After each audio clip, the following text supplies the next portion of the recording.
Assalamualaikum warahmatullahi wabarakatuh. Perkenalkan, saya Resti Mutiara, NIM 2106008 dari Prodi Ekonomi Pembangunan. Baiklah, saya akan menjelaskan tentang permintaan agregat 2, yaitu penerapan model IS dan LM. Yang pertama, kita akan menjelaskan fluktuasi dengan model IS dan LM.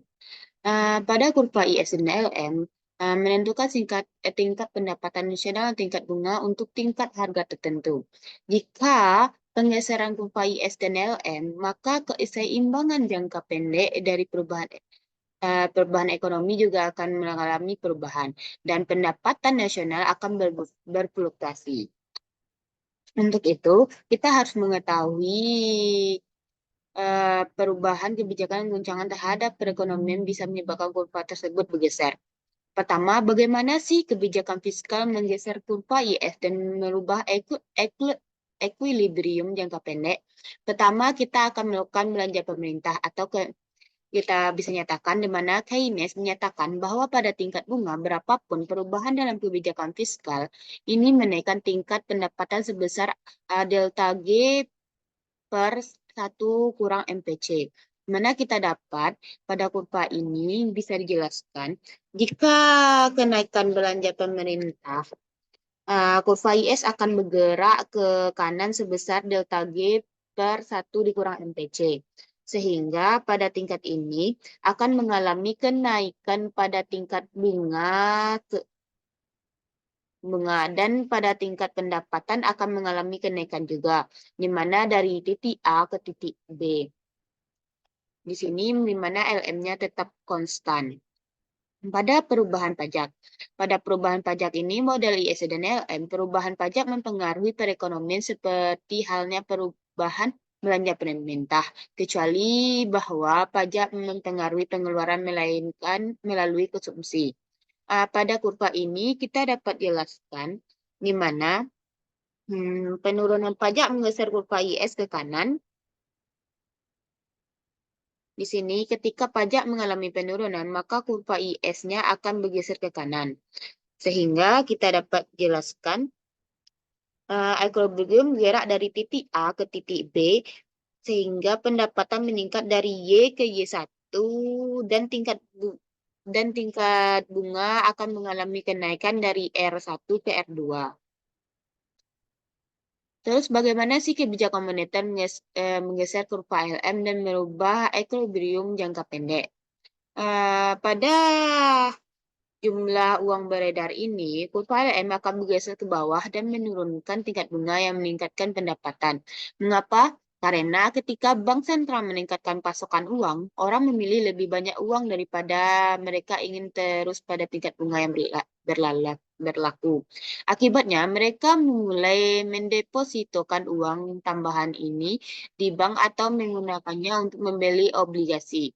Tingkat bunga R atau tingkat bunga kemudian turun sampai orang mau memegang semua uang tambahan, bahwa bank sentral telah menciptakan pasar uang ke equilibrium baru. Tingkat bunga yang lebih rendah pada gilirannya memiliki konsekuensi untuk pasar barang, sehingga tingkat bunga yang lebih rendah merangsang investasi yang direncanakan, yang meningkatkan pengeluaran yang direncanakan, produksi dan pendapatan.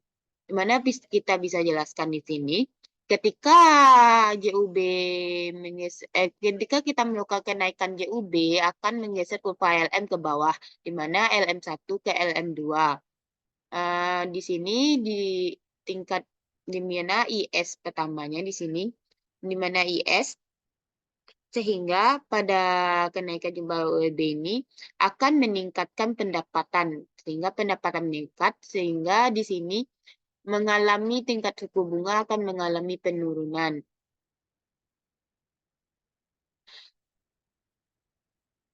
Sehingga dalam titik keseimbangannya, dari mana titik keseimbangan barunya dari A ke jadi ke titik B.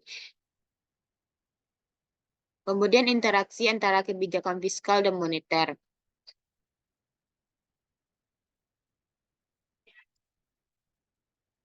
Interaksi ini kita dapat jelaskan di mana pada kurva A ini Fed mempertahankan JUB yang konstan, di mana Ketika kenaikan pajak menggeser kurva IS akan menggeser ke sebelah kiri, sehingga akan tetapi kepada Fed mempertahankan jumlah uang beredar yang konstan atau kurva ILM tidak berubah. Di mana di sini kurva ILM tidak berubah, sehingga pendapatan pada mempertahankan UB ini akan mengalami penurunan dan tingkat bunga akan mengalami penurunan juga. Begitu juga dengan Fed mempertahankan tingkat bunga yang konstan. Ketika kita mempertahankan tingkat bunga yang konstan, maka di sini kenaikan pajak menggeser kurva IS ke kiri, sehingga pada kurva IS ini akan menggeser kurva LM ke sebelah kiri juga. Dan menggeser kurva IS ke kiri sehingga ketika pertamanya pendapatan sehingga di sini kita ketahui tingkat bunga akan mengalami konstan atau konstan adalah lurus, di mana di sini kita akan mengetahui pendapatan akan mengalami penurunan, di mana pendapatan awal terletak di A ini di sini, sehingga ketika kita melakukan LM-nya mengalami ketika kita melakukan tingkat bunganya konstan, maka LM-nya akan bergeser sebelah kiri, sehingga melakukan pendapatan akan mengalami penurunan. Kemudian yang ke C yaitu tingkat mempertahankan pendapatan konstan, Fed mempertahankan pendapatan konstan, di mana kita akan mempertahankan konstan sehingga garis vertikal horizontal, sehingga di mana ketika kita menggeserkan kenaikan pajak, maka IS akan bergeser ke kiri. Ketika IS bergeser ke kiri, maka kita akan melakukan LM. Ketika LM-nya kita lakukan tadi kan mempertahankan pendapatan, maka LM akan bergeser ke kanan dari LM1 ke LM2. Sehingga di sini kita ketahui yang akan mengalami penurunan yaitu pada tingkat bunga. Kemudian kita akan membahas IS dan LM sebagai teori permintaan agregat. Dari model IS dan LM ke kurva permintaan agregat, kita dapat menjelaskan di sini ada dua kurva. Pertama, model IS LM dan kurva permintaan agregat. Pada tingkat ini kita dapat jelaskan di sini. Tingkat harga atau P yang lebih tinggi menggeser kurva LS ke atas, sehingga di mana pada LM1 ini akan jika melakukan tingkat harga naik menggeser lebih tinggi, maka LM akan mengalami peningkatan. Maka LM akan mengalami naik akan menggeser ke atas, sehingga pada IS-nya adalah konstan. IS-nya yaitu di sini. Maka terjadinya penurunan pendapatan pada Y, di mana pertamanya yaitu LM awalnya di sini, di titik sini, kemudian akan melakukan titik keseimbangan yang baru yaitu di Y2 di sini, sehingga akan mengalami penurunan. Pada tingkat bunga juga akan mengalami kenaikan. Kemudian kurva permintaan agregat. Pada kurva permintaan agregat, ambil di sini adalah kurva agregatnya. Ketika kita melakukan kurva permintaan agregat, pada kurva ini sehingga kita dapat jelaskan di sini kan tadi tingkat bunganya akan mengalami kenaikan dan Y-nya mengalami penurunan. Nah, sehingga kurva AD pada ringkas hubungan antara P dan Y tadi adalah ini.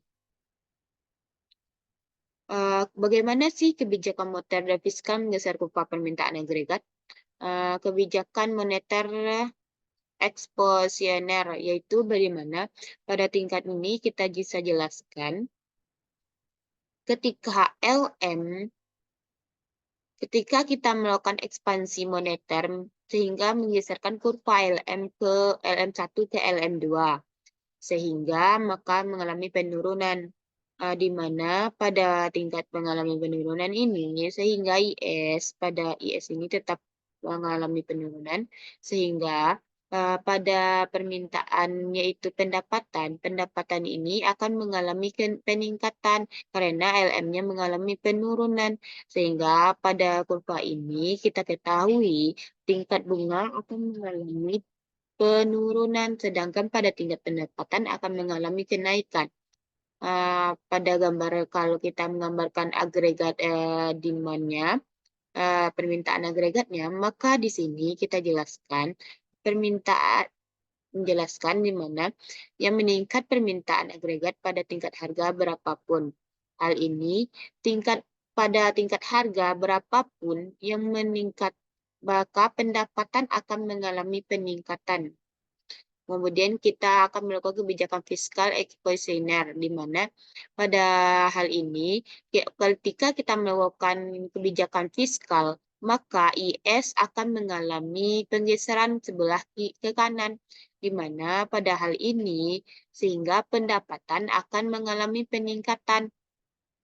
Hal ini akan yang dimana hal ini akan meningkatkan permintaan agregat pada tingkat harga berapapun. Tingkat harga berapapun, pendapatan atau output akan mengalami juga peningkatan dan kurva AD akan bergeser ke kanan. Kemudian model IS dan LM dalam jangka pendek dan jangka panjang. Nah, pada gambar ini kita jelaskan model IS dan LM dan model penawaran agregat dan permintaan agregat. Di mana model A ini kita jelaskan ekologi jangka panjang dan jangka pendeknya, di mana A ini menjelaskan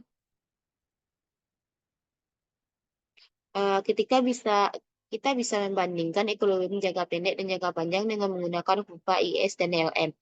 Pada A ini kurva penawaran agregat, permintaan agregat, dan bagian B, di mana di sini kita jelaskan ketika LR ini merupakan jangka panjang,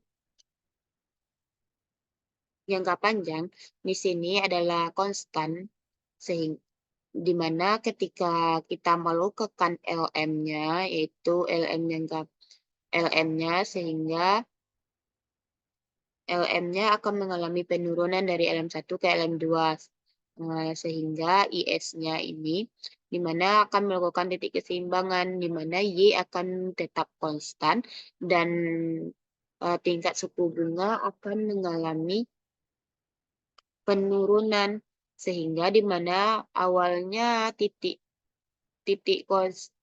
awalnya Y sebesar awalnya R sebesar di titik ini, sehingga akan mengalami penurunan karena penggeseran LM-nya bergeser dari K akan menurun ke arah C.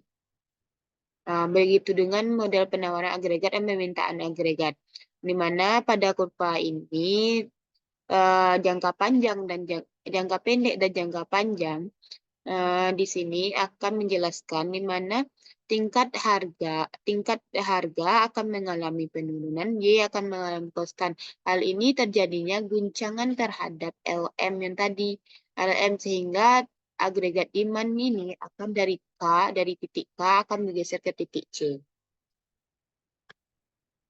Sekian dan terima kasih. Assalamualaikum warahmatullahi wabarakatuh.